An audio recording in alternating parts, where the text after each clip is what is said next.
People with dyslexia should not be required to turn up for work on time. The case was brought by a security guard who accused his employers of discrimination and cited his dyslexia as a reason for his ongoing lateness. He said the condition left him disorganized, and he accused his employers of failing to make reasonable adjustments to accommodate him. Gillian Howard is an employment lawyer in the UK. They accepted Mr. Bryce's evidence that he was unable to read, write and understand information, or severely inhibited. He misread times on a digital clock. His ability to keep to a timetable was impaired. And as a result, it was a reasonable adjustment to allow a security guard to have different shift times so that he could accommodate, or they could accommodate, his disability. Now, that is a disability, that's disability discrimination arising as a consequence of the disability. He lost his direct disability claim. He wasn't dismissed because he had disabilities. He was dismissed because of the consequences that his disabilities had on him. There is to be a further hearing to determine what kind of compensation the employer must pay for dispensing with the security guard's services. With FSN Spotlight, I'm Simon Marks. And a reminder now of the hour's top story. The US has summoned the Russian ambassador to protest what it describes as the reckless actions of Russian pilots over the Black Sea. Washington alleges that 2 Russian fighter jets attempted to intercept an American surveillance drone in international airspace, causing the drone to crash into the sea. And that's the latest world news. From Feature Story News, I'm Nina Maria Potts reporting.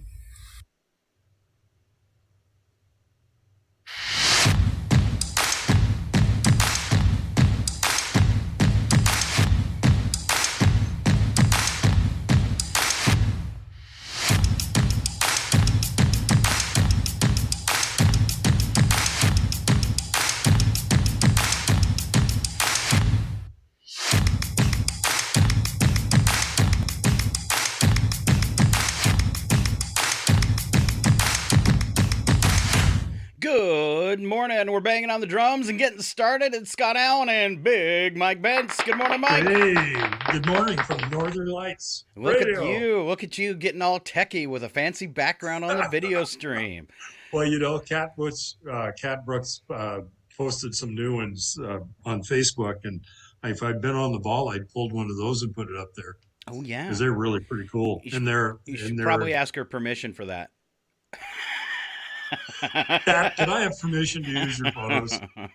Yeah, you should probably ask her permission for that. Oh, really? Yeah, I can ask for permission? Yeah, those are her copyrighted photos. You don't want to get in any trouble there. Oh, okay. Well, you know. But if you ask, I wouldn't get in trouble. no one, you would. if you ask knowing Cat, she'll go, yeah.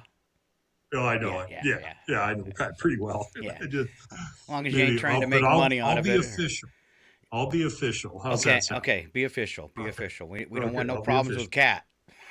That's right. Yeah. Because I've seen her writing. Oh, yeah. She can tear us up. I want to be on the good side all the time.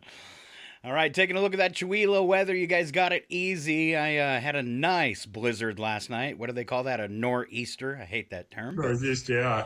Right, 40s. Well, that's why I thought you were late this morning. I thought maybe you were snowed in. I am. It was bad last night. It was like quarter-sized snowflakes and 40-mile-an-hour winds and really wet. So I got to make a trip to the airport today. And I'm hoping that the roads are all melted before I head out of here. So that 3-hour time difference might come in handy. All right. Let's see. 46 for you guys, though. A mix of clouds and sun. Few flurries and showers are possible. You got a daytime high, as I said, 46. Clear skies tonight down to 25 with light and variable winds. You got a good looking Thursday, 48 and 27, partly cloudy. Mostly sunny for Friday, 51. You're breaking that threshold, 51 and 28. Then Saturday, Yes. Partly cloudy both Saturday and Sunday. Nice days, too. 52 both days. Overnight low on Saturday, 31 on Sunday. Not even going to dip below freezing, 35. Really? On Sunday, though, there is a 15% chance of rain. You should wake up to some rain maybe Monday, 46 and 35 for the high and low on Monday, with afternoon showers expected. That's your weather forecast. Well, and I look out and I still probably have 8 or 10 inches of snow out here. Oh, the rain hasn't Now, once washed you it get all down in away. Chihuahua, it's pretty much gone. All right. But, and then I went to Colville this last week. And once you get north of Addie, there's no snow. So we're actually in kind of a snow belt. There you go. Like Loon Lake, when I lived there, Chihuahua would be out of snow, Spokane would be out of snow, but I'd still have 1.5 feet in my yard. All right, March 15th, breakfast for the kids. The breakfast stick, cereal variety, fresh fruit, fruit juice, and your choice of milk. And then for lunchtime fun, it's cheese pizza or pepperoni pizza, salad, fresh veggies, corn, fruit, fresh fruit, and your choice of milk. Pizza sounds good today. I have a diet recipe. I call it pizza rice. It smells and tastes just like pizza, but I use white rice with mozzarella stirred into it to hold the rice together, and that's your crust basically. And I love it. It comes out delicious. So Ah, I'll freeze really? some and mail it to you, Mike. So is that part of your low carb diet? Yeah.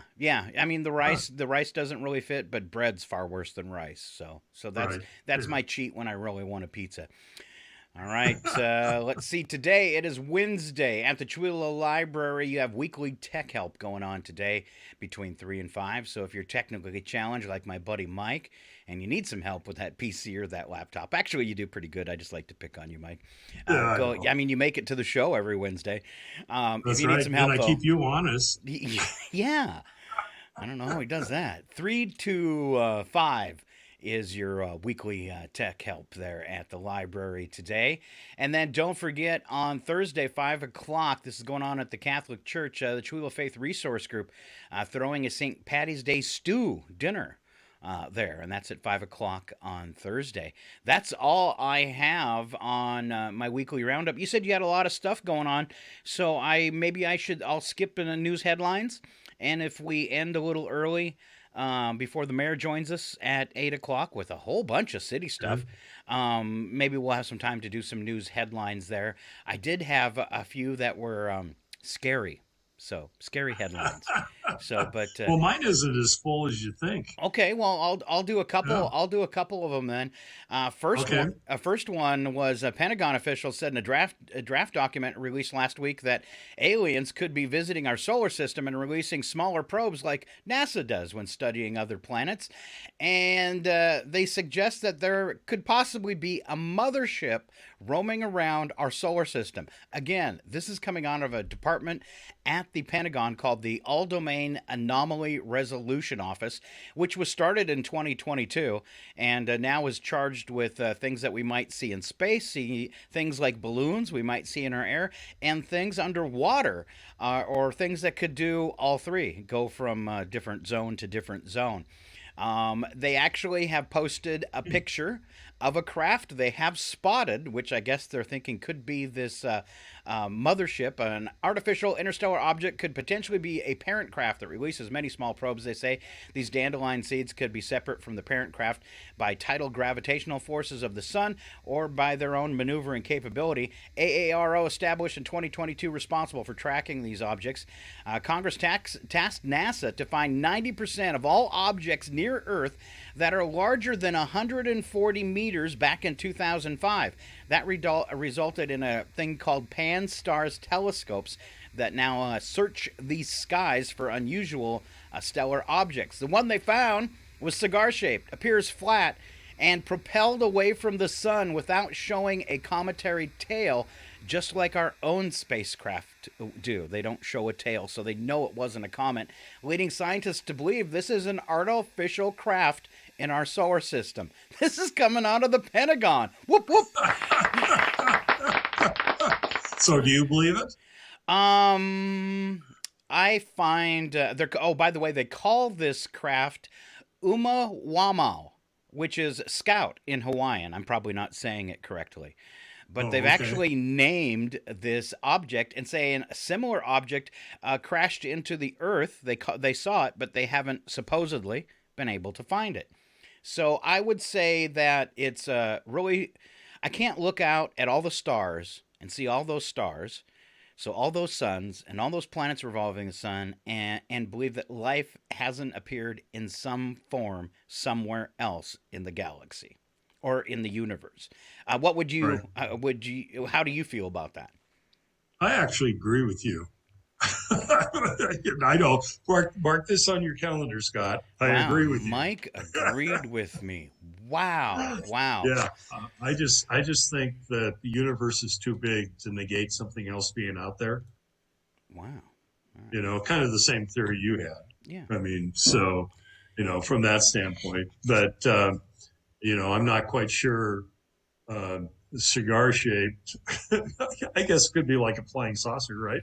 Well, That'd be kind of cigar shaped. yeah, Have you ever especially been to Roswell, New Mexico? I have not. Oh, if you ever get down there, I would definitely go to that Roswell, the big museum down there. Because once you get done going through that, you will believe there is something else out there. That's pretty cool. It Now, is. I mean, I told my story years ago on the radio. I mentioned it a couple times, but I actually saw a UFO over quartzite, talked about it on the radio. It was very odd, not necessarily that it was alien, because it was only there for a split second. It appeared and disappeared. I saw it with another person, so that's kind of confirming for me in my own mind that I wasn't imagining this. It was only there for a split second, and it had almost the windows of an airplane. You could see the lights on it, and it was like in Star Trek they got the cloaking device. It was like somebody leaned over and put their hand on the button and then went oops and turned it back on. And what really floored me about that, after I described it on the radio as something that looked like an aircraft without wings, as big as the top of quartzite, went from one end to the other of it. It was absolutely huge.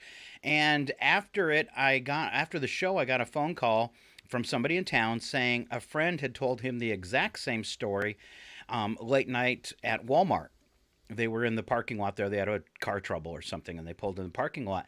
And that craft was as big as it took up the whole Walmart and Walmart craft. He said the only thing that their story differed from yours is that it had green and red lights on it. And I said, no, I didn't want to say that on the radio because it sounded too hokey, but mine had red and green lights too. So then the second interest is, why would you be hanging around Chihuahua or the Walmart in Colville? oh, the Walmart, yeah. Well, maybe it's because of all the mineral deposits around here. They could be. They could be harvesting You know? something, right? Yeah, they're harvesting. Or Yeah. all the hot air that comes out of KCHW. Yeah, but is that flammable? You don't want to know. Oh. There's a video online, I'm sure, though. Okay. Well, if you're watching us on YouTube or Facebook this morning, you'll see that Scott's sitting in a TGIF Fridays. I am. It's awesome. Right? Although I'm the only one here, I broke in. Okay. Mixed myself a couple toddies. All right. Next one was a curious Australian toddler chasing a snake in the backyard. Family noticed something going on, went out, and realized it was a deadly snake. And they followed the snake and found a nest with 110 opened eggs in their backyard. Jeez. Snake catchers from the Wild Conservation were called on March 9th to a home in Sydney where a family said that they had a snake problem. At one point, the family said they had at least 10 deadly snakes. No, they had a bunch more. They said a brown snake problem, which the Conservation Department says they get a lot, but this one turned out to be a little different. Officials reported starting to dig in the resident's yard. They found 110 hatched eastern brown snake eggs. Eggs believed to came from multiple female snakes. Also, they believe the females formed a kind of communal or picked an annual nesting site under a slab of concrete. They found a 3-foot red-bellied black snake as well, which is also very deadly. Second most deadly snakes in the world. And they have tons of them in their yard. So could you imagine that? Like here in the Eastern Washington, having your kid go out and go, what are they chasing in the backyard, and realizing it's a rattler? Right. Or a bunch of rattlers. Yeah. Well, when I lived down in Texas, those stories were pretty common, where the snakes would go under a house that had crawl spaces. Ooh. And they, in the wintertime, they'd stay warm because it does get cold down there. And they would find they had I want to say rustlers, but basically that made a living going out and just capturing these lots of snakes. Or the other one that blew me away is the snake will crawl up inside of a power box Oh, because that gives off heat. sure. You know, And you wouldn't even and know it's there, and you could open it up and have right, some pretty rough problems. That story said when they lifted the piece of concrete, a whole bunch of snakes came shooting out, all about 3 feet long. That would make right. me really jump. Yeah, I would move backwards really fast and hope that I Yes. didn't fall down. Look at his little legs go. All right. Let's see. And you've heard of North Carolina and the erosion, they say, due to climate warming and ocean Right, tides that are really high right now.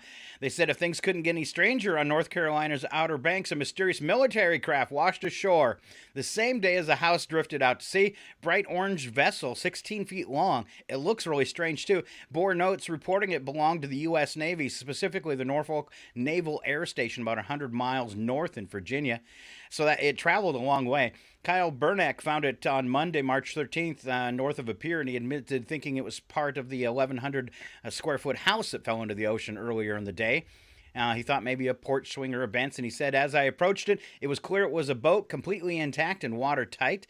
Turns out he found a military target boat belonging to the Norfolk Detachment of the Atlantic Targets and Marine Operations, which supports training for threat representative scenarios. Vessel had been reported as sunk, he was told, but they really wanted it back. And that's, he said, when things got awkward, he went back to check it out, and that fast, it was gone. He said maybe it was pirated overnight. There was nothing technical on the boat, but you could sit in it, and it would probably show up modified somewhere for somebody to go duck hunting in or something. McClatchy News also called the number listed on the boat, and Navy officials confirmed it belonged to them, and they still want it back. They suspect the styrofoam-filled hull maybe have drifted out to sea and could wash elsewhere on the Outer Banks. Anyone who finds it's asked to call the Navy. Also, that $417,000 house that drifted out to sea has also disappeared. So maybe they've turned that into some kind of duck blind too. right, exactly. All right.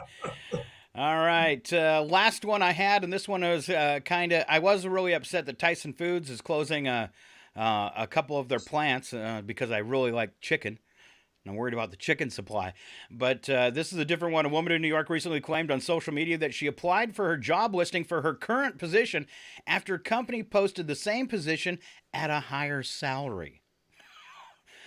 So, Kimberly Nigan, a 25-year-old user experience UX writer, this is a technical jargon, shared in her now viral series of tweets that she stumbled upon the job posting on LinkedIn with an average salary range that was $32,000 to $90,000 more than they are paying her.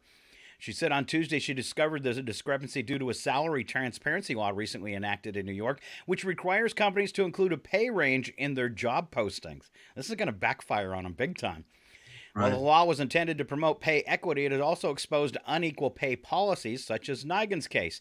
She said, my company just listed on LinkedIn a job posting that I'm currently doing, and now, thanks to salary transparency laws, I see they intend to pay this person $32,000 to $90,000 more than they currently pay me. So she applied for the job. Washington's got that law now too. They do. Well, there you Yeah, go. There you yeah, go. yeah. Where when you post a position, you've got to either have a set number or you've got to have a salary range. She says So, she's hopeful because she has already complained to managers multiple times that she's being horribly underpaid. And she says she's gotten the runaround, but she knows they can do this right now because it's a tough labor market, and she thinks she holds some cards. So kind of fun. yeah, yeah, All right. yeah. I can see. I really thought about that. Do I like that? Do I don't like that? Does it take a card out of the employer's hand? That type of thing. I'm still out to lunch on that. I'm not quite sure whether that's a good policy or bad. I see the understand for salary equity. I mean, I fully understand and appreciate that, but I don't know. That's a tough call. I'm just glad I'm not hiring anybody anymore. I got let go from a job once, and they couldn't understand why I was so happy. But it was the same kind of thing. I saw in the newspaper one of a peer, I guess, had the same position at me at a different business owned by the same company. He got let go, and I saw his the ad for his replacement in the paper, and it was half the salary. So pretty obvious that the company was doing some huge cuts. So, Right. so when they came to me and put an action plan on me, I knew the exact same thing was happening, and I went out and got a new job. But the district manager couldn't figure out why I was so happy during the exit interview. But it was the same kind of thing. I was like, "Oh wow, they're like cutting people's salaries in half. Right. That's huge." Right. So, Yeah. so Yeah. I knew they were just working their way through their 13 retail businesses, and eventually they'd get to me, and they did. Right. Yeah. Yeah. Huh. So I think it can be a good thing to be able to see those salaries out there and know that you're getting paid comparatively with what others would be getting paid in your field as well. Right. Yeah. Yeah. Yeah. I can see that. On the other hand, I think it takes it in some respects, it would take away a sense of what your value is individually if you're pigeonholed, if that makes sense. But I don't know. We'll Yeah, see it's how it it's falls. really got to be tough if you're in the corporate environment and in a manager because it's kind of like your privacy shield's gone for that Right. kind of stuff. So I get Right. it. Exactly. I Yeah. get it. Well, I always worked on an overrider commission basis, so Those are tough jobs. You got to you be know good at the what you salary would come up and it'd say as much as you want to make. do. How much you're willing to put into it, right? That's right. There's no limit. That's tough. All right, Mike, let's cut you loose on our nonprofit roundup. Once again, if you just joined us, we've got the mayor joining us at 8 o'clock for the lowdown on a bunch of stuff happening at the city. But to get us there, it's Mike and his nonprofit roundup. You bet. Okay, well, let's get rolling first with the chamber because that's the most immediate thing that's coming up. Okay. The big, in big letters, home show, the Chihuahua Home and Garden Show is coming up on the 25th of March at Guess Elementary from 10 to 3. And there is no entry fee. I got asked that this last week. How much does it cost to go? Because a lot of them do. Nothing. A lot of them Yeah, do. I know it. Yeah. Yeah, a lot of them really do. You're absolutely right. In fact, I can't think of one I've been to in Spokane where I didn't pay to go in. Maybe that's a But, mistake and a way for the chamber to make some extra money. I'm just saying. No, this is a promotional aspect for local businesses that the chamber provides. Oh, that's cool. That's cool. That's right. Okay. All right. So anyway, the last I heard, they were getting pretty full. If they're not full by now, you'd need to get a hold of the Chihuahua Chamber and see if they have any slots left. But 2 weeks ago, they only had 19, and I know of at least 5 that have been taken since then. So I definitely, it's a great place to get introduced to Chihuahua if you're brand new to the area. It's a great place to get reintroduced to people if you're not brand new to the area. And all the usual suspects will be there. The Toyota dealership out of Colville will be there. Hartel's will be there. The Creative District Farmers Market, several of the builders. The Arts Guild is going to be there. And then the Kiwanis and the Lions are serving burgers. And you do have to purchase those, but they do that as a fundraiser. So it goes to actually both those organizations locally are phenomenally, they've just unreal what they get accomplished in a little tiny town. So there are going to be door prizes. And then, they'll have what I call the swag bags, that Christina will be putting together with all kinds of coupons or giveaways or whatever it happens to be that businesses are willing to put in those bags. The Rusty Putter will be there in the golf course. The Rusty Putter is going to be offering a 10% off coupon through the end of April on anything. So it's not going to be restricted, basically. And then the golf course, we decided to reintroduce what we call the $99 2 rounds of golf in a cart with some restrictions. And really the only restriction is the tee time on the weekends has got to be after 12 o'clock. And we did that for the golf show back in February in Spokane. And we decided, well, why not do that with Chihuahua, the Home and Garden Show, and allow some of the people that didn't make it to Spokane to pick up. Really, it's a very, very good price. Normally, that would run you probably $150 to $200. So for $99, it's a score. Okay. So they'll be there. Chamber bucks, chamber bucks, chamber bucks. As always. The other day, I kind of laughed when Christina said, "I can't believe the number of chamber bucks that I'm collecting." So that means they're being used. I've said this 100 times, I think now, but it's a really, really good way to support the local businesses, because if you go in and buy these denominations for whatever chamber bucks, 100% of that goes back to the business that you cash it at. And there's 42 businesses, I believe, that accept those. All the restaurants accept them. And then like SETI's and any business that's a retail business pretty much in town will accept those. Well, and this is something that isn't typical too, because a lot of chambers do that kind of stuff, but they charge a surcharge, so they make a little bit of money on it. But our local chamber does not. It's strictly to help shopping local, and it's dollar for dollar, right? Dollar for dollar, exactly. You're right, because one of the chambers I used to be involved with, they took 10% off the top. So if you bought a $100 chamber buck, you really only had $90 to spend. In this case, you're right, it's 100%. So it's a really, really huge benefit. So Chihuahua Center for the Arts, we have SpongeBob musical coming up. And then something just came up to my attention last night, and it popped up on their website too, is on the 22nd of April. This is due to Joel Wasinski, the Mr. Promoter of the Arts for the Chihuahua Center for the Arts. They're going to have an artist spring cleanup sale. So I was asked last night at the board meeting I was at, what is an artist spring cleanup sale? Well, they're going to take the Chihuahua Center for the Arts, the Paca building, and open it up, and artists will be able to bring in their wares and sell them for one day. And the idea is so many of these artists get so many things in their inventory effectively they built, and it gives them another outlet to kind of spring clean. All right. So I'm sure we'll have more on that as it comes up. My sister Val was approached by Joe to participate, and was talking about that yesterday on the morning show. And I know some people follow her on Facebook and have seen some of the art she's been working on. So she's really excited. It's kind of like her first art show. So. Well, and it's only as with the Capitals, they're only charging $10 a table, and that's a score. There you go. I mean, in fact, last night at the Creative District board meeting, of course, most of the people there, with the exception of me, are artists, and they just thought that was a deal, So I think that's going to be phenomenal. Yeah, that should go good. And I'm going to still be here, although I don't really need to collect more stuff. But you never know. There may be that one special gift for Scott. Oh, hey, yeah. So then we move on to the Creative District. The Spotlight Gallery will be back up and running in April. And the theme for the one in April, which will be the first Thursdays, is going to be textile art.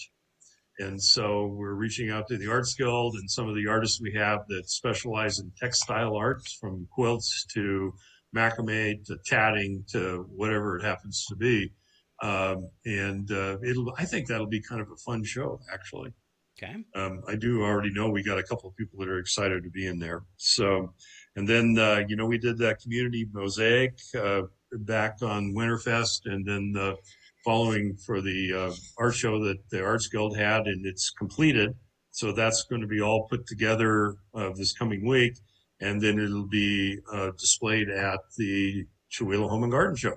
All right. And then from there, Washington Federal asked the Creative District to be their business of the month. So it'll be displayed in Washington Federal Building for the month of April. And then this hasn't been announced yet, other than I got an email from Kat Brooks the other day. Washington Federal has that gallery inside that a lot of people don't know they have a gallery. Yeah, but Kat's doing her Northern Lights series. Cool. She's calling it a mini series of some of the photography she's taken over the last 5-6 months. And I'm actually going to stop by there next week and take a look at it, because we already bought one of her pieces. And if you haven't seen some of their things, the stuff she's put together, stop by Washington Federal.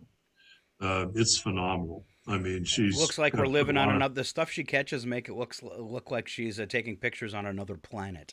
rather It than does. ours. It really does. Yeah. And then if you ever had a chance to visit with her, I mean, I know last night she posted some more stuff she'd taken, and it's like 2 hours ago, 3 hours ago. So she's up all night trying to capture these. And then she's got her favorite spots where she has them, which is, it's kind of like your favorite fishing hole. I'm not going to tell anybody, or Huckleberry spot. So she works several different jobs, and then she's up late at night taking pictures. Maybe she's one of these aliens from that spacecraft we were talking about. That's right. Maybe Yeah. she's coming from that cigar thing, Yes, that yes. Montego or whatever you call it from. I hope she's not That's listening. probably a good possibility. Yeah, she's an alien. I'll have to tell her that. All right. Scott said you're an alien. So and her goodies are at Washington Federal right now? They're at Washington Federal right now. Go check those out. They're And they'll pretty be cool. up. Pretty cool. Yeah, and they'll be up for the entire month of April. All right. So she'll be there, and she's a creative district member, so that fits in really nice because we were going to invite some artists to utilize that gallery, but she already took it and ran with it. All right.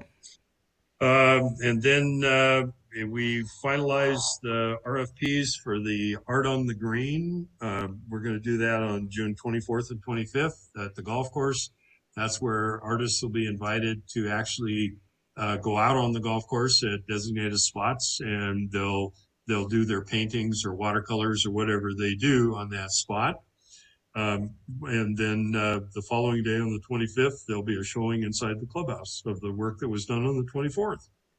And so we're pretty excited about that. The open air art forums are fairly popular. They're normally called plein air. That's a copyrighted, designation, so we can't call ours plein air at this point. So we thought we'd call it the Art on the Green, and thanks to Tim Nielsen, that's where that came from, by the way, that concept and that idea, and see how it goes. And then the golf course just seemed a logical spot to do that in the summertime. All right.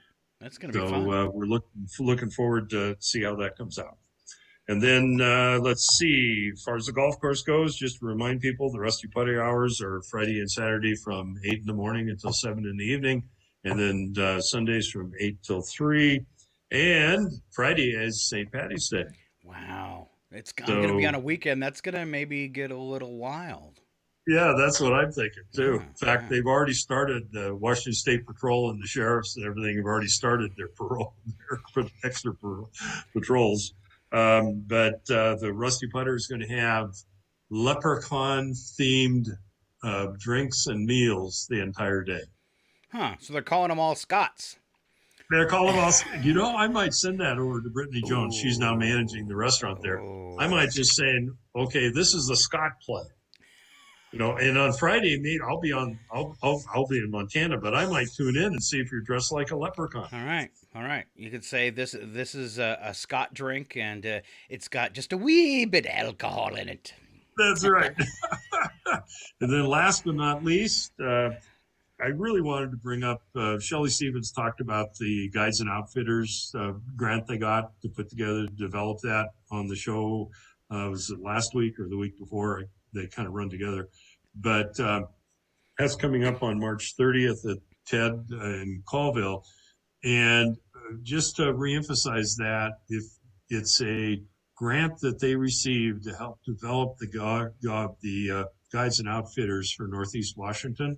Which we kind of discussed this. We really have none.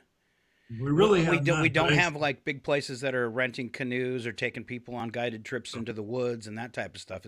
We've got all the nature for that to happen. We just don't have any businesses doing it. So if you're curious, if we have the businesses, they're not well known. Sure.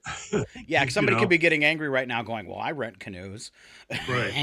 Exactly. So I'm going to encourage people to go to that. And what jumped out at me when I listened to her original presentation a while back was, this could include bird watching groups. It could include fishing guides. It could include ATV guides. It could include horseback riding guides. I mean, when I think guides and outfitters, I think of hunters and fishermen and, that type of thing, that it's way broader than that. And so if you've got an inclination to do that, or if you're currently doing that, would like to know how to get involved or get that expanded or have a voice, I would really encourage you to go to that meeting on March 30th in Colville at TED. from 5:30 until 7:30 to listen to what they have to say and how they want to support that part of Northeast Washington. So. I think a rattlesnake hunting guide would be a kind of an important thing after our snake story. Did I tell you, I think it was last summer, I actually had a rattlesnake right off my deck in my yard. Up at the golf course? At the golf course, yeah. Wow. In fact, I've got a guy that comes around and sprays the house for bugs and stuff, to keep the ants out of the house. And this guy, he comes around the corner. He says, Mike, I've got one pest I'm not going to take care of. So I went on, sure, I was about like, I don't know, a little one, 3-foot rattler. Wow. At the end of because it was so dry. I suppose. That they look for moisture and they'll gravitate, because I have the sprinkler system and, things like that. But yeah, I've seen a fair number of bull snakes up here, but I've never seen a rattler. Yeah, well, that spring I spent in central Washington getting away from the pine pollen, I ran into so many out there. It was kind of creepy. And then when I woke up and noticed that my cat had brought in a very large snake and had it in her bed with her, I really freaked out. When we were in Texas, that was the problem we had with our cat, because we had a pet door where she could go in and out. They'd bring in snakes and lizards and birds and possums, baby possums. Yep, bunnies, yep. Yeah. And I was on the road, so Loretta would get up in the morning, get out of bed in the morning and walk out to the kitchen area where that was. And she didn't know from day to day what kind of creature she would have in her house. So it's kind of scary. Yeah, exactly. And someday when we have more time, I'll talk about how Loretta had a possum get in the house and got into her pants and her drawer of her dresser. A possum in her pants. I'm sure she really appreciates that story, Mike. Exactly. Wow. It's a great story, though. I wish she'd come in and start scolding you right now. I can't believe you told that story. Yeah. All right. Is that all? Okay, but that's the end of my nonprofit roundup. That's the end of the nonprofit roundup already. Okay. Well, we can go to a break a little early because I can see our mayor, Gregory McCunn, is in the KCHW green room. Yes. Right, ooh. So we're going to go to break, thank our sponsors, and we will be back with our mayor. Stick around. It's Northern Lights Public Radio. We are KCHW 102.7.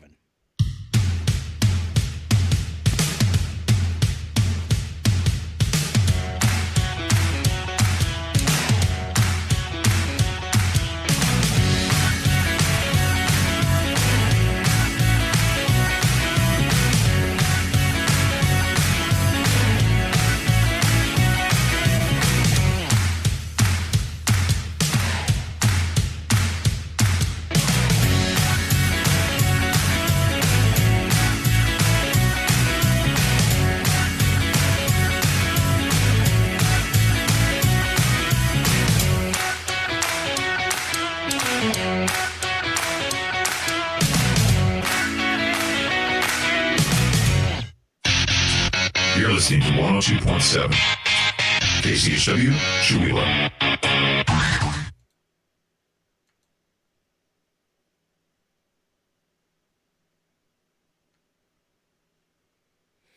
Good morning. Good morning. Good morning. How you doing? All right, same deal as all the other times you've joined us. This goes out over Facebook, so I'm just saying hi and letting you out of that green room. And we have just went to break. We've got some sponsor thank yous running, and then we have a 6-minute newscast, and then we'll come back live with you. Beautiful. All right. At ChewelahFlooring.com, call 509-935-8021, or via email at ChewelahFlooring@gmail.com. Your KCHW morning show made possible by a donation from God-Fearing Brothers Auto Center. God-Fearing Brothers specializes in auto services, including repair, maintenance, and detailing. They also stock a full selection of tires, make glass repairs, offer towing, and have an auto sales lot on the corner of Highway 395 and Main Street at the light. For more information, you can visit the Auto Service Center at 806 East Main in Chewelah. Find them online at godfearingbrothers.com or by phone at 509-935-6414. KCHW-FM thanks God-fearing brothers for supporting public radio in Stevens County. KCHW programming is made possible by listeners like you and by New Health. At New Health, we are committed to promoting health and wellness within our communities by providing integrated open access healthcare for all. Our medical care teams offer in-person visits, curbside care, and telehealth visits. Schedule today for a new patient appointment. Curbside pharmacy pickup and mailing options are available to meet your medication needs. Contact New Health at 509-935-6004. That's 509-935-6004 to schedule today, or visit our website at newhealth.org for a location nearest you. New patients are welcome and most insurance plans are accepted, including Medicare, Apple Health Plans, TRICARE, and private insurance. New Health, celebrating 45 years of bringing healthcare into communities and communities into healthcare. This is KCHW, Chihuahua, 102.7 FM. It's 8:01. You're listening to Northern Lights Public Radio on 102.7 KCHW, Chihuahua, Springdale, Welpinnan.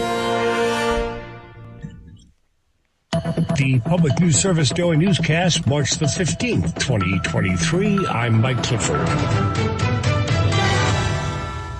A proposal to create a perimeter around working police investigations has made it through the first half of the 2023 Indiana legislative session. Republican State Representative Wendy McNamara of Evansville says House Bill 1186 allows for a buffer zone up to 25 feet between officers and bystanders. But Hoosier State Press Association Executive Director Amelia McClure has concerns about how the bill could affect journalists. Democracy functions when citizens can properly monitor their public officials' actions, and oftentimes we rely on journalists to report on those actions because we can't be everywhere at once. So when there is a bill that could hinder the public's access to public officials, we are almost always concerned about that. The bill would make encroaching on an investigation a Class C misdemeanor. It has passed out of the Indiana House and is in Senate chambers, where opponents hope to offer amendments. I'm Joey Graham reporting. McClure says journalists' ability to observe and report also adds a measure of credibility for law enforcement officers when they are on the job. And as the municipal primary election fast approaches, there's an urgent push for more voter education in Pennsylvania. We get the details from our Danielle Smith. More than 8.7 million Pennsylvania voters could participate in the local municipal primaries on May 16th. At the League of Women Voters of Pennsylvania, Executive Director Megan Pierce says every ballot will look a little different depending on where you live. So the League is encouraging people to do some research before casting their ballots to determine how these races could affect their lives. Whether or not you have a kid in school, you probably care about how your public school education system is funded. If you have a lot of potholes in your street and you want to know why that is, maybe look into what's going on with your city council. In Philadelphia, for example, there's going to be a mayor's race. Very active election, lots of candidates running. She adds, Pennsylvania does not have same-day voter registration. You have to register before the strict deadline of May 1st to vote in the primary. The last day to request a mail-in or absentee ballot is May 9th. The League's website, vote411.org, is a one-stop shop for election information. Anyone can check their voter registration status, find their polling place, or request a mail-in ballot. Now from USA Today, President Joe Biden took executive action Tuesday that seeks to increase the number of background checks conducted during gun sales as the White House reverts to unilateral ways to tackle gun control amid bleak prospects in the Congress. His action instead directs the Attorney General, Merrick Garland, to clarify what it means to be engaged in the business of selling firearms. This is Public News Service. Incidents which involve white supremacist propaganda reached an all-time high last year in the U.S., including a dramatic surge of incidents across New England. White nationalist and neo-Nazi groups publicly marched, gathered, and displayed hateful rhetoric in Boston and beyond, with some 465 incidents recorded in Massachusetts alone. Peggy Schuker of the Anti-Defamation League says some hate groups are recruiting new members through often deceptive tactics. One group, Patriot Front, uses the Stars and Stripes to appear to be a mainstream group, when instead they are a group that is virulently anti-Semitic and racist. In addition to that group's march through Boston Common Commons last July, groups also targeted bookstores, libraries, theaters, and even hospitals with racist, anti-immigrant, and anti-LGBTQ messages. I'm Catherine Carley reporting. And farmers, ranchers, and livestock producers are working with solar companies in Iowa to find multiple uses for land that was once used only to plant corn and soybeans. They're cultivating profitable crops, grazing livestock, even raising healthier honeybees, all in the shadows of solar panels. Farmers can grow clover and other highly pollinating grasses under the panels and put beehives adjacent to those fields. Lindsay Mao with the Center for Rural Affairs says this solar beekeeping is an example of how alternative energy interests and farmers can not only coexist but mutually benefit. She says that will be a necessity as solar consumes more Iowa farmland. If we want to keep land in some type of agricultural production while producing energy with solar beekeeping or other dual-use solar practices are a great option to do that. I'm Mark Moran.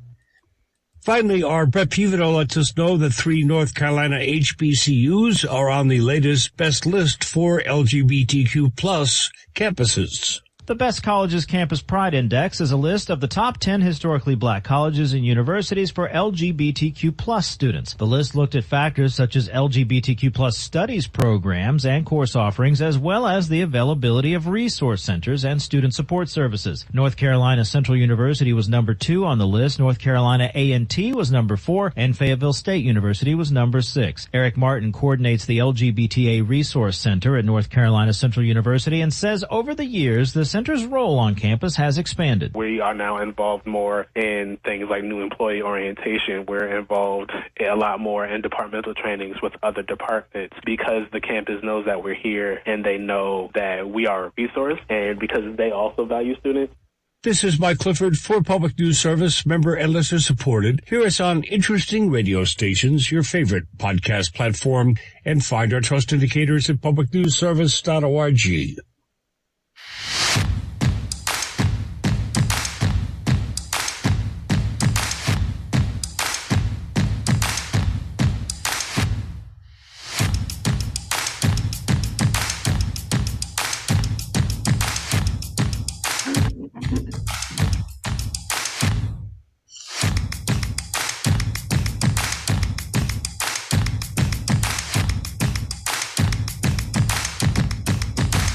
And we're back. It's KCHW 102.7, looking at 8:08, and it's so cute how the mayor and Mike are waving to each other on the camera before we started. Aww. Well, I got you in Maine. Ike in Montana. Are you in Montana, Mike? Where are you? No. You're here? No, not yet. I'm actually leaving for the tomorrow. Oh, okay. All right. Welcome back to the Imitation Studio, since we're on Zoom. It's our Chewelah Mayor, Greg McCunn. Welcome back. I don't know if you heard yesterday, Greg, but I was given a tease that you'd be on the show today, and I actually called you Governor McCunn. Distraction. I don't know where that came from, but I was just like, I just called him Governor. Get started.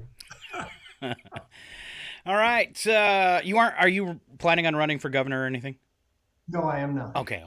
Definitely not. Yeah. All right. Everybody says that. Now you're a little.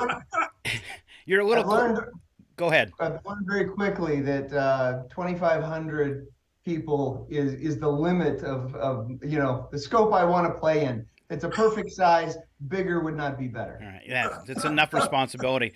I am going to ask you, Mr. Mayor, if you could just scooch a little closer to your computer, because you're a little quieter than us, and that'll help people hear what you have to say a little bit better. And we do have you kind of sent us an outline of some things you'd like to talk about today. You had as number 1 as economic growth. Is that kind of where you want to start today? Yeah, no, I think it's a great place to start. I was driving down to the post office, it was probably 3 weeks ago now, and got out of my truck, and there's a concrete truck parked, right next to Fired Up Pizza, and Rob and I and Daryl Bernard and crew are putting in, foundation stuff to, rebuild the inside of the structure, to renovate that historic building, and then simultaneously, immediately across the street, I see demo going on as Brian and his team, start to renovate that building there. And I was reflecting that, gosh, I think it was only 2 years ago that we counted like seven, maybe seven or eight. Yeah. 8 vacancies on Main. And gosh, I think we're at 2 now. 2. Nice. Yeah, there's only 2. So yeah, I mean, it's super, super exciting to see. And that is the most tangible and best sign of economic health, because those are major investments, right? That means that, responsible people have done the assessment of the economic future of Chewelah and decided that this is a good place to invest.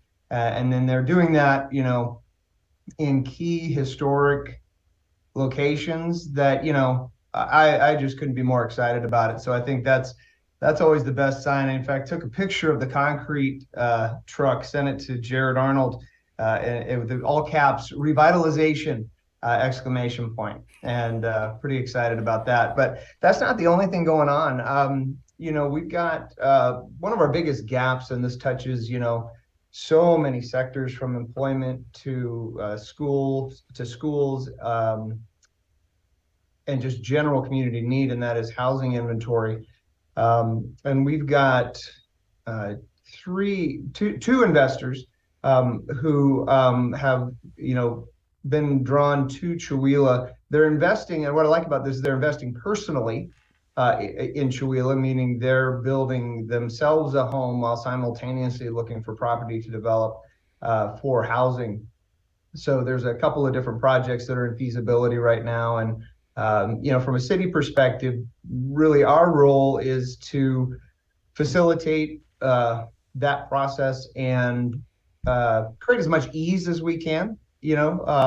There's limits to what we can do, but we definitely want to accommodate those who are interested in developing expanded housing inventory. And the types of housing that if they were all to proceed, it would hit pretty much every income bracket for housing.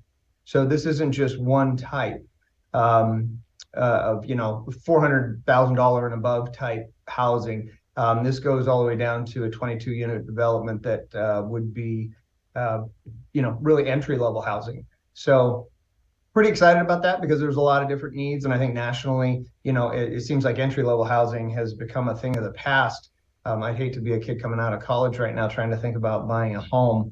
It'd be very challenging. So it's fun to see the investment. It's fun to see that money coming into town, but from people who are interested in being part of our community and develop it simultaneously. So to me, those are really good signs of economic health and growth.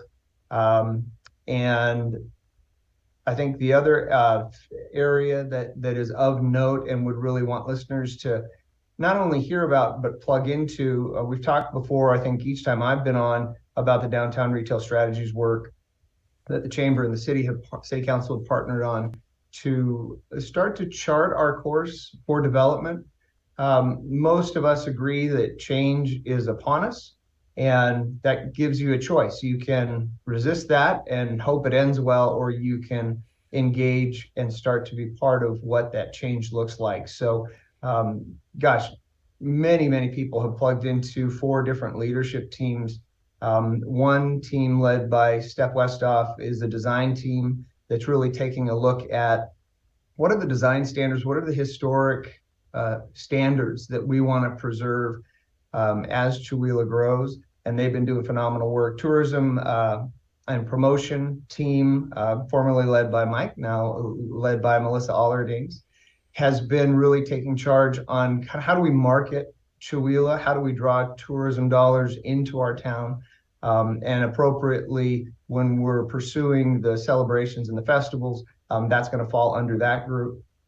Evan Shalak's leading the economic vitality crew, and you can think of that as how do we create a network of entrepreneurship and engagement so we really impact our business culture in Chewelah. And last, I'm leading the policy administration team, and as the title would suggest, really sexy work on policy and administration that helps to create an environment that's business friendly and supportive, and also includes incentives for those who might like to start a new business in Chewelah. So a lot of great work being done. We actually have a major event coming up on April 18th at 6 p.m. and want to get that word out. It's going to be at the Civic Center at 6 p.m.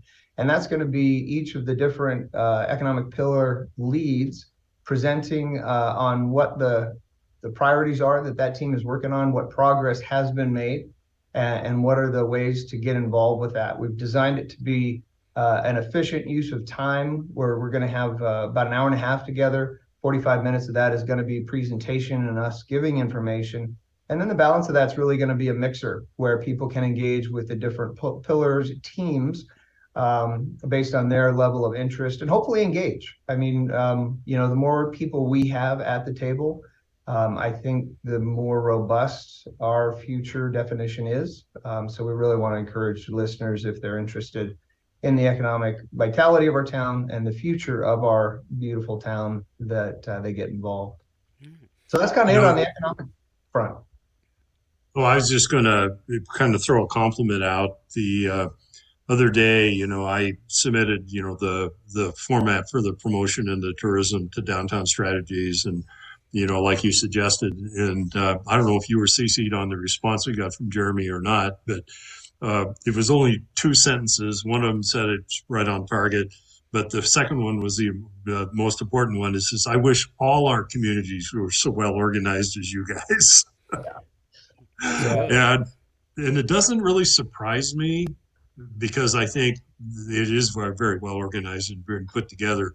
And I know that so many of the communities that I'm sure they deal with are hodgepodge, and when they get to it, and and this is really, between the changers' involvement and investment and the city's involvement in the investment, really puts skin in the game for everybody. And so, so my compliments to you and the team around you that has put that together, because I think it's got a good chance of making huge differences. So. Well, it doesn't surprise me either, but it sure makes me proud. I love the fact that, Retail Strategies works across the nation with rural towns like ours, and for them to kind of be having to keep up with the rate, pace, and productivity of the different pillars. And that underscores the need for people to get involved. That's really the message we want to get out on the 18th is, this is significant work. These are changes that if you're a business owner or commercial property owner in Chewelah, you're really going to want to be part of, because this is going to drive our future. And it's fun to have Retail Strategies kind of trying to keep up with the team's work, but good stuff. All right. As you said, April 18th, 6 p.m. at the Civic Center? Correct. Okay. All right. Yeah. And then we can look ahead. I think your next topic was looking ahead to our next festival. That sounds exciting. Yes. Yeah, it is. And originally, I think in past conversations, we had talked about targeting 4 seasonal festivals, and that's still, on the target list to do 4 per year. I think as you start, we had a modest summer festival. I'd say arguably robust fall festival, which was a real hit, and Winterfest was a fantastic start. Once we got through the 3 of those, I think everybody that was involved in the real nuts and bolts of executing that kind of needed to just have a pause. So we were too tied up against the spring festival, but the tourism promotion team, along with CFA, is going to be looking at a Huckleberry Festival in summer. And, hard stop major events to be determined, but there's been a buzz about a 3-on-3 tournament in Chewelah being a feature of that, featuring obviously the Huckleberry season. And we'll have another few anchor events that'll help bring our community together, again, build our brand, kind of put that out there for the world to enjoy, and invite other people to come and enjoy it with us. Fun. And it's a great place to visit. All right. You've got some, we talked about this a little bit last time you were on the air, some interesting stuff coming up for our town's youth. Can you tell us about that? Yeah, and it's fun. I've been corrected, during the campaign, year and a half ago, people were saying we really need more for our youth. Well, I've had some longtime Chewelayans approach me and correct the statement that we don't have anything to do for our youth. I know Sharon Ludwig put together a list of what things youth can do in Chewelah. And Mike, correct me, I think you were there. I think it's a 30-item list. It is. Things youth can plug into. And this isn't just like, yeah, go on a hike. It's really programmatic, fun stuff, from getting involved in theater to music lessons to getting involved in the outdoors and things like that. So I think that was a very important correction, and it's worth kind of calling out. But there are some things that we could do that or that could develop in Chewelah that would add to that list. Larry Feder and the team are leading the Parks and Rec and Outdoor Spaces work. That's the future goal of having a Parks and Rec department. Now, this would not only be youth beneficial. This goes from youth all the way up to seniors, and includes beautification for our town. But it touches on things like what we're missing our pool. What does some sort of aquatic activity look like coming back? That all folds into this planning process that's going on this year. There's going to be multiple public forums that people can plug into to provide input and feedback on what that should look like. But we talk about ideas of like aquatic centers and senior centers. We talk about things like, how do we standardize the look and feel of,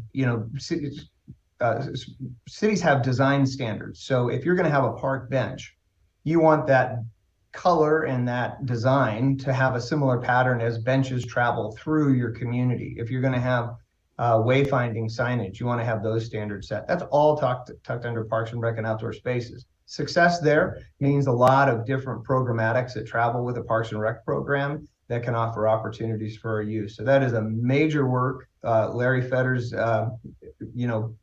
bringing his talent to that effort gives us all a lot of confidence, because he's been a Parks and Rec director for his whole career, and now is really offering that to the community to pursue this planning and future grant pursuit effort. So a lot more to come on that.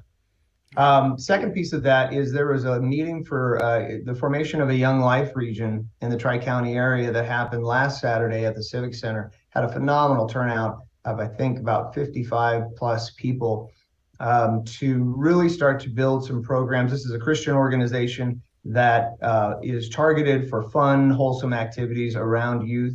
It's very engaging. Young Life is a nationwide program. I think they have over 25 different camps.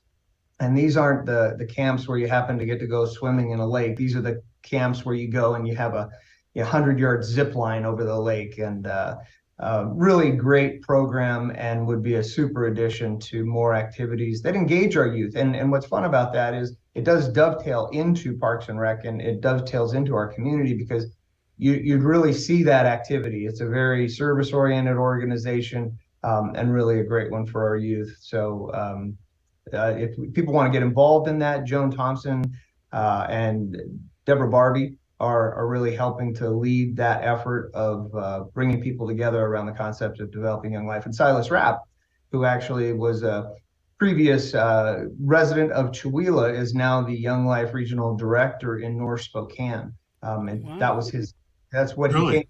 He came from Moab, Utah to Chewelah. His job in Moab was Regional Director of Young Life. So he was here on Saturday. It was fun to have him back, and he was excited to see what future that would have here. So that kind of caps it for the youth piece. We had plugged that a couple times for Young Life, so I'm glad they had a good turnout. Oh, thank you. Very good. I would like, if you, I know you're busy, but if you have time, send me that list that Sharon gave you of 30 things for kids to do. I will. In fact, I texted her this morning to ask her to send it, and I hope to read it on air, because, yeah, I'll get it to you. She's probably listening then. Sharon, go ahead and send that to me, too. Right. It was Sharon and then Mary Setti, and I swore they collaborated, because I was sitting in Yale Press, and Mary Setti walks up to me and goes, I got a bone to pick with you. Oh.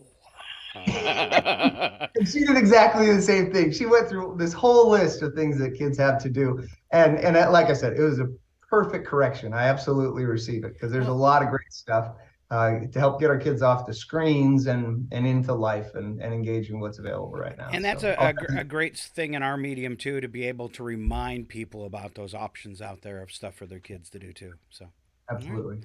All right. Moving on, if you're ready, on to enforcement. That sounds scary. We ought to do like a monkey survey or whatever they call it for a new word for this, because that is like the worst title of this bucket.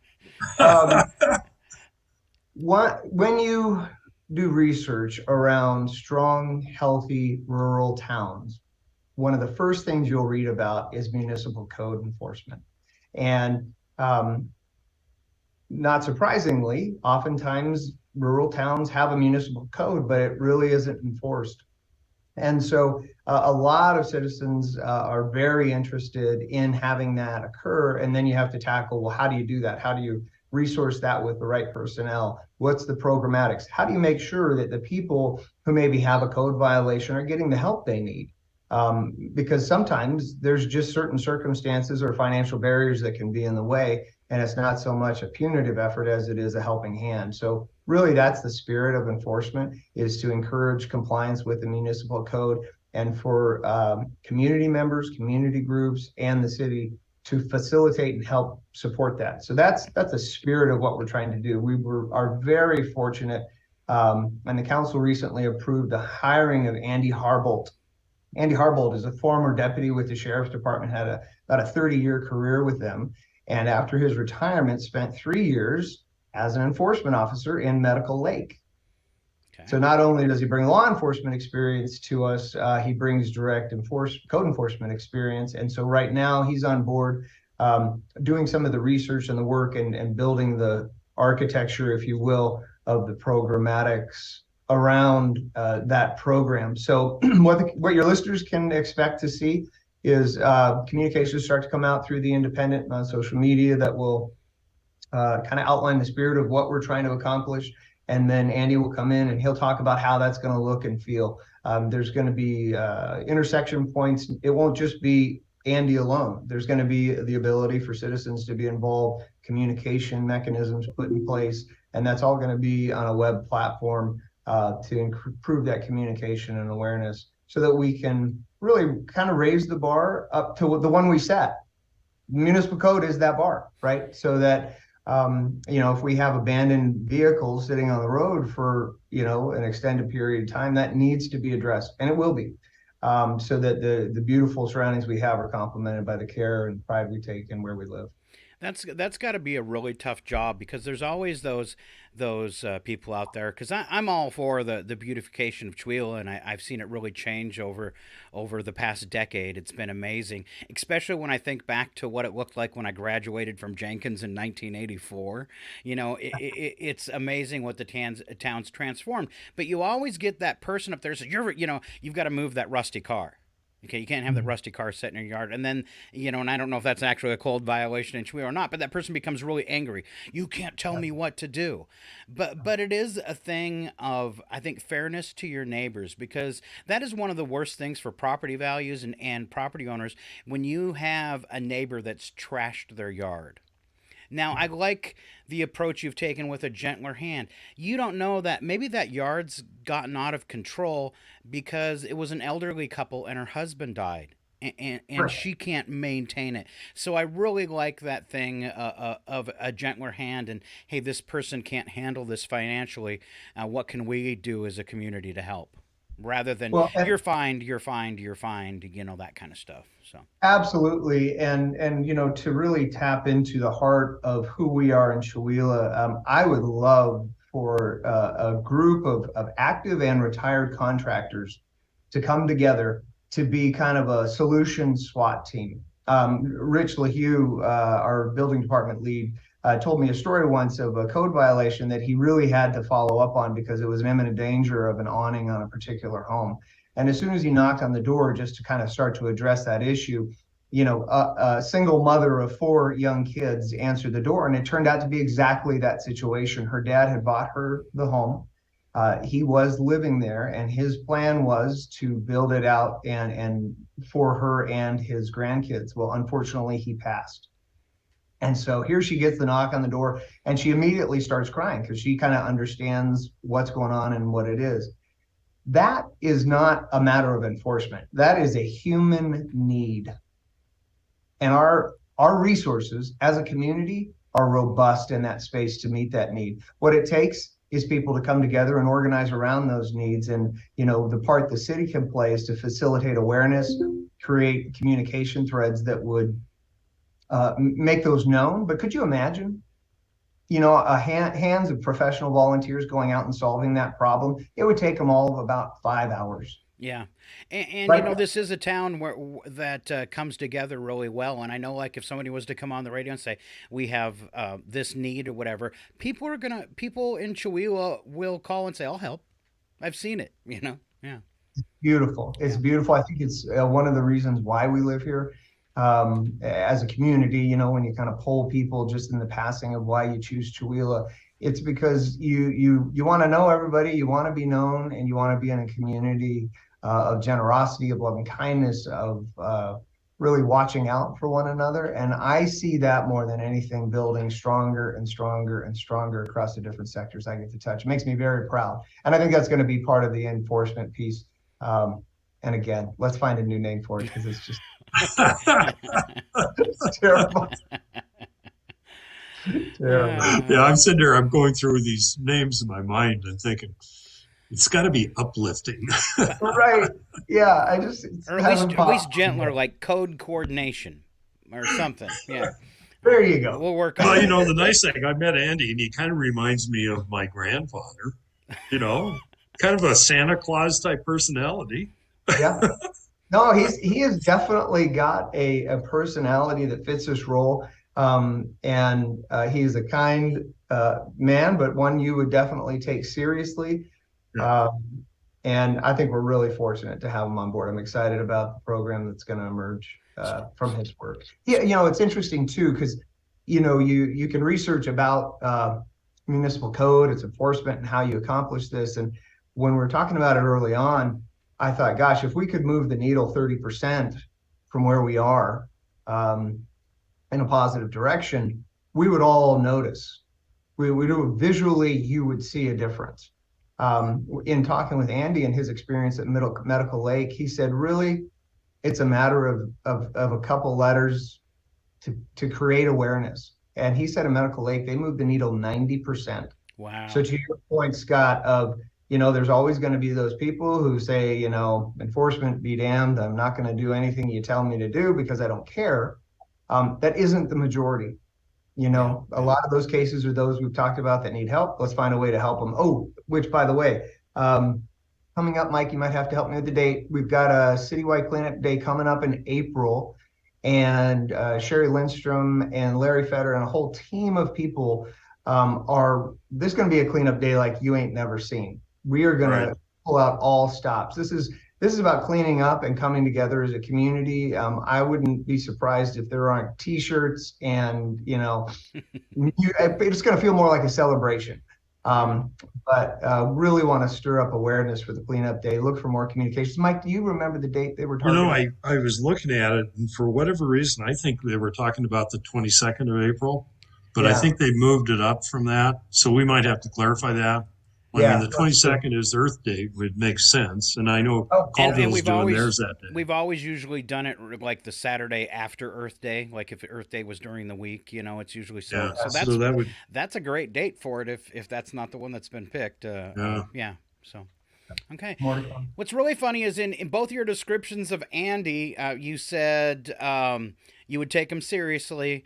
And then Mike said Santa Claus and fun, and really, you guys, it sounds like it might be Mike's twin. Sorry. Easy now. Easy. Well, I'll tell you what, I would really encourage that, if it works out for your scheduling, that you get Andy on the radio. He's a fun guy to talk to, lots of experience. And then you could hear firsthand kind of how he's thinking about it, how we're approaching the space. And I think that'd be a great help to kick off awareness. All right. My secretary, Mike, you writing that down? I wrote that down, actually. So, Greg, if you could email me how to get a hold of him, that'd be great. You got it. All right. Then we'll get him set up. So. All right. Okay. Last thing on your list, Mayor, was communication. Yeah. So late, I always have this ambition, and I said from the beginning, communication's a bugger, and as mayor, I own it. I'm going to continue to work tirelessly to improve communication. And my hope is to get a regular cadence of kind of mayor's communications and updates coming through the newspaper. As much as I face every month wanting to do that, I seem to get hit by the tsunami of other issues, and that gets in the way. So I can do better there and will. We've had a few different public forums. One town hall regarding the moratorium for behavioral health and dementia care. I mentioned already the Young Life piece that was independent of city, but certainly at Civic Center and well attended. And then coming up tonight is the formal public hearing on that moratorium I mentioned for behavioral health. And really, it's important level set for the audience and anybody who's planning on attending. This is really a discussion to talk about how do we in Chewelah create the parameters that are best suited for us to deal with and help in the space of behavioral health and memory care. These are real issues for our country. They're real needs that have to be addressed. And I would argue that every municipality across the nation has a part to play. But each of these municipalities, much like Chewelah, has a level of resources that are finite. And there's already good work, leadership, going on in the space. So how do we complement what's going on? How do we expand on that, but do so in a fashion that doesn't exceed our ability to provide the highest level of care for behavioral health when that's being addressed? So that's what the public hearing is about tonight. And from a meeting facilitation standpoint, that's really what I'm going to keep us focused on.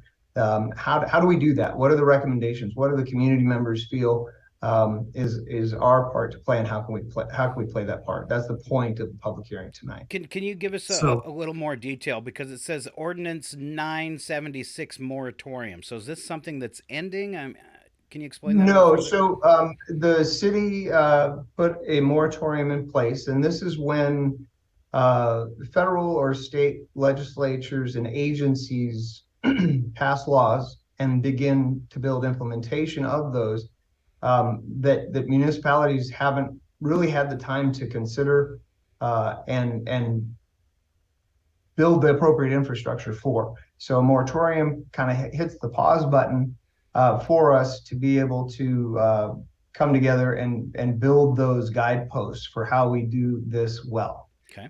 So this is by law, when there is a moratorium within 60 days of the passage of that moratorium, there needs to be a public hearing for the citizens to have an opportunity to weigh in on that topic.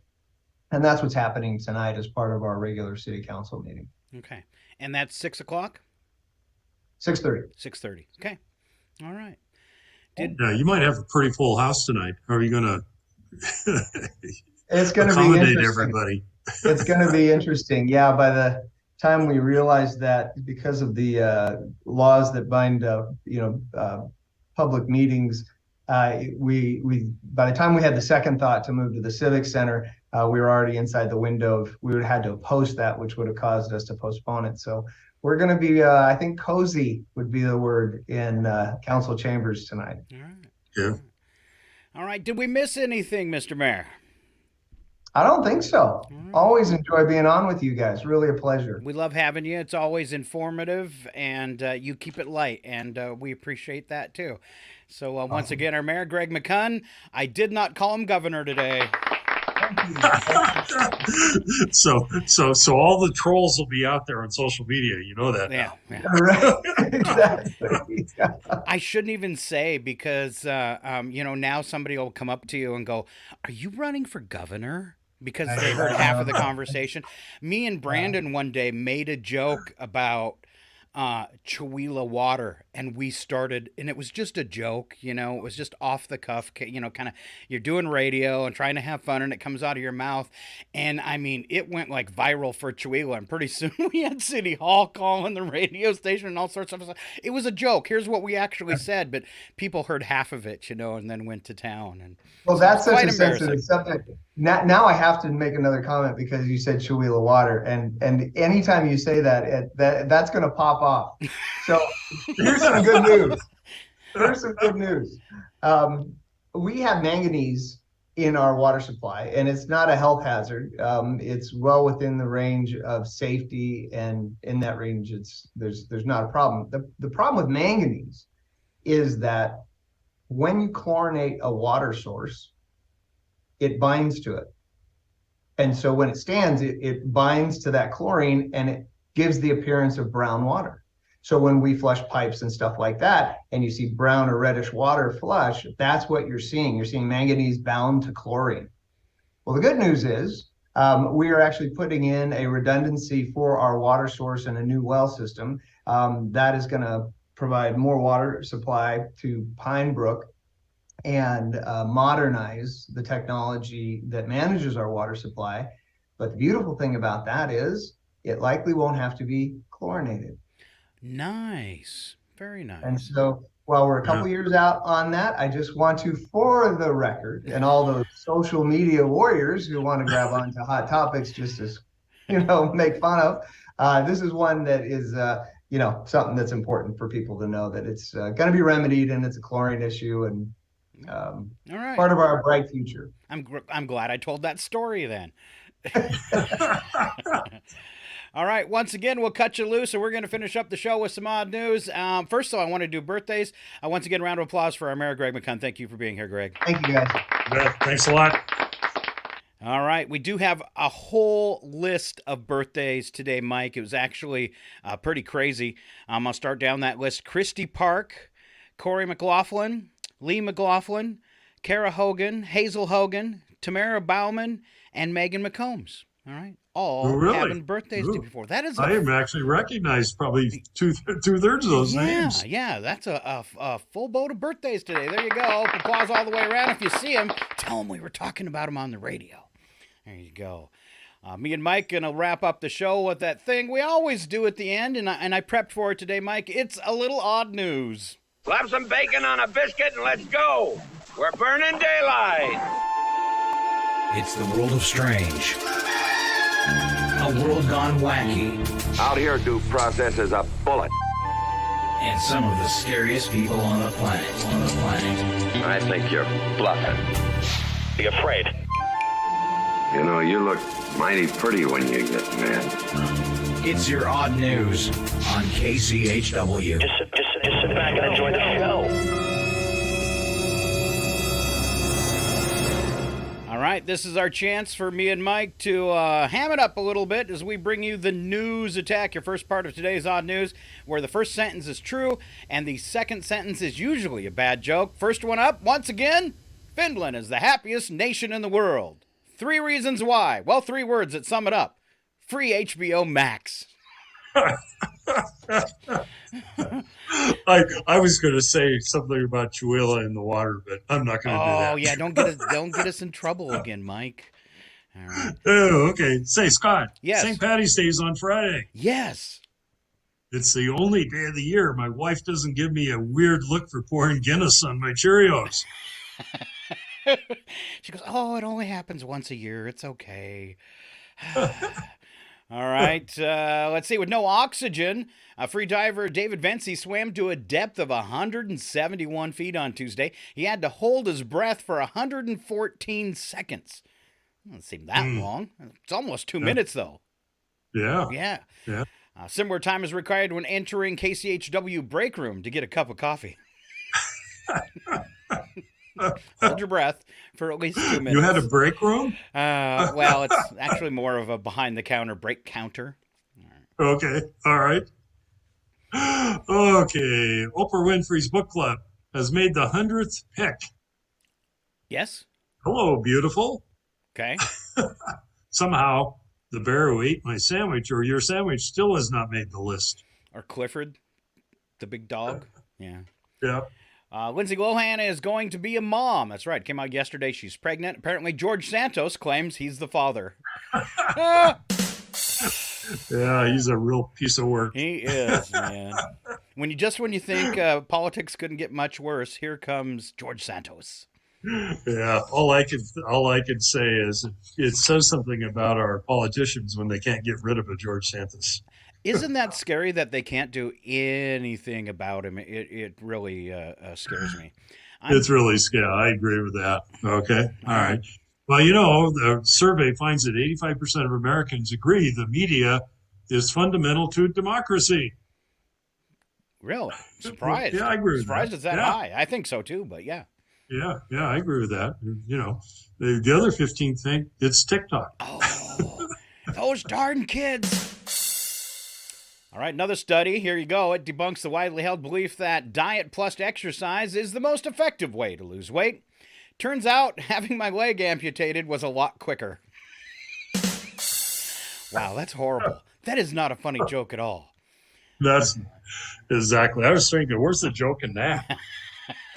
That it was me. Okay. That's why I used myself. I thought it might seem a little funnier. Because I probably look okay. like I've actually had both of them taken off. Well, I'm actually going to tune in on Friday and see if you're dressed like a leprechaun. Probably not. We'll see if I can find a hat or something. But, all right. Okay. Or a background. Okay, there you go. I can do There that. you go. Yeah. Okay. All right. Well, speaking of the Olympics, okay. In 2024, the Summer Olympics are in Paris and will cost over $4 billion. Wow. Wow. Yeah. Ooh, to meet their budget, officials are saying goodbye to gold, silver, and bronze and hello to aluminum foil and spray paint.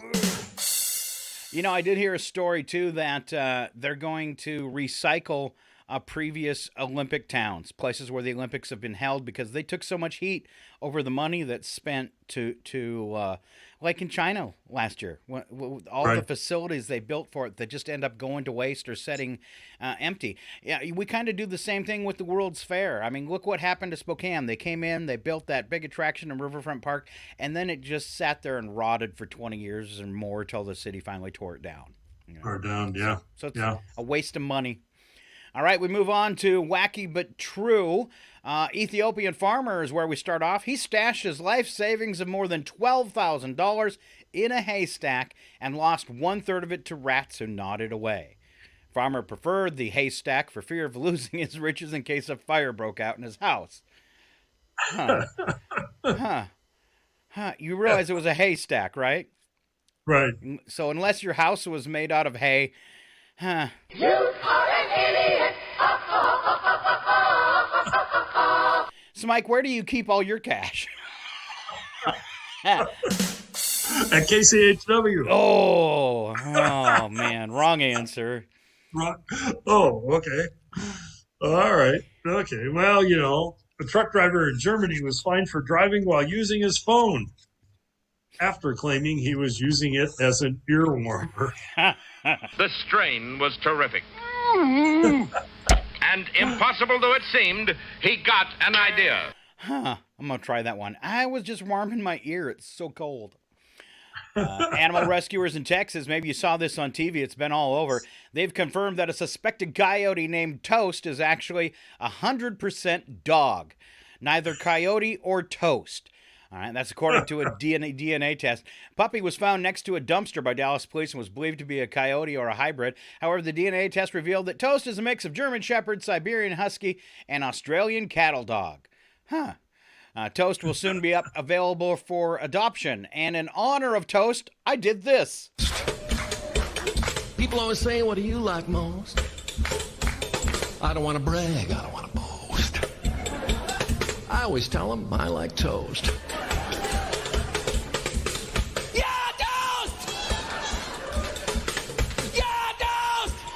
Yeah, Toast. All right, Mike. Okay, a man was caught stealing expensive meat from supermarkets in Adelaide, Australia. Wow. Ooh, the guy stole meat 15 times in the past month and is described as a magician for his ability to hide the meat in his clothing. I have a side story to that. Okay.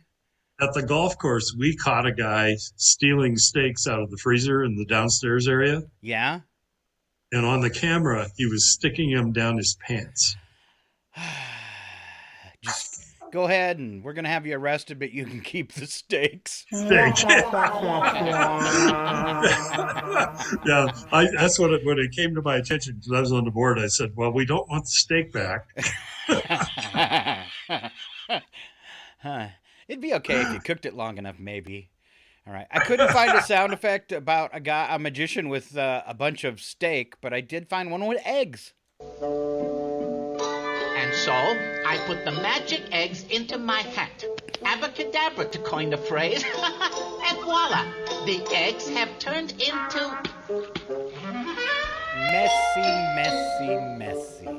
Messy.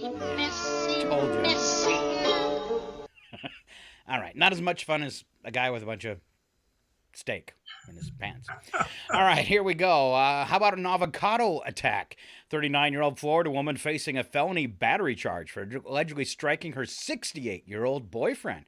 Whoa, that's like twice her age. He struck her in the eye, or she struck him in the eye with an avocado.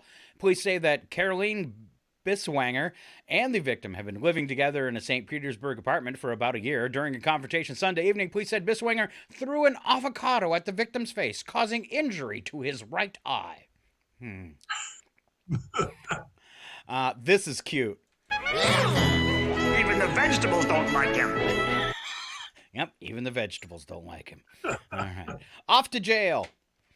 Okay, an Italian man who was arrested and charged for dumping construction waste was taken back to court after he was caught violating his house arrest. The man asked to be given a jail sentence instead of escape his wife's nonstop nagging at home. However, the judge sent the guy back home and ordered him to try to get along with his wife. Oh, here you go. It's your wife.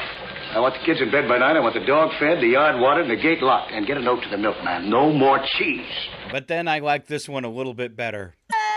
Get back, witch! I'm not a witch, I'm your wife. But after what you just said, I'm not even sure I want to be that anymore.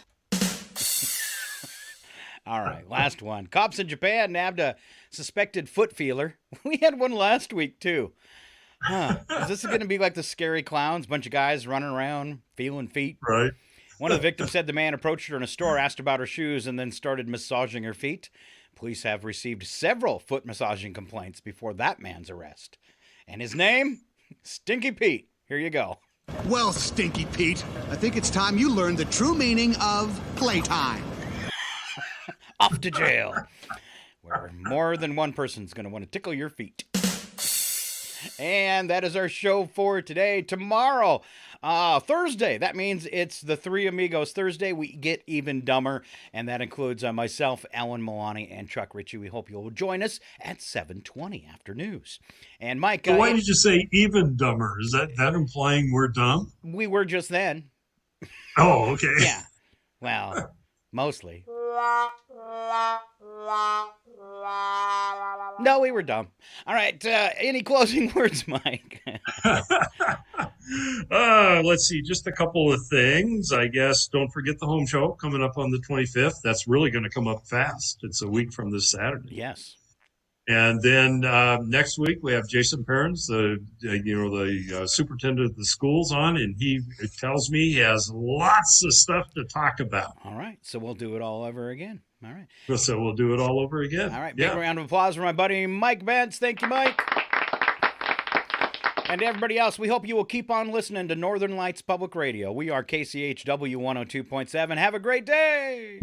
Goodbye.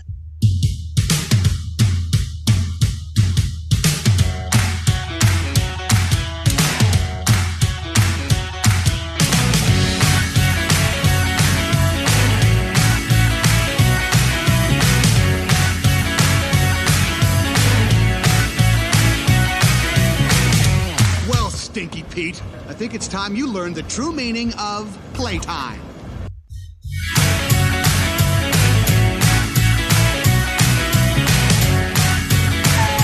Get back, witch! I'm not a witch, I'm your wife. But after what you just said, I'm not even sure I want to be that anymore.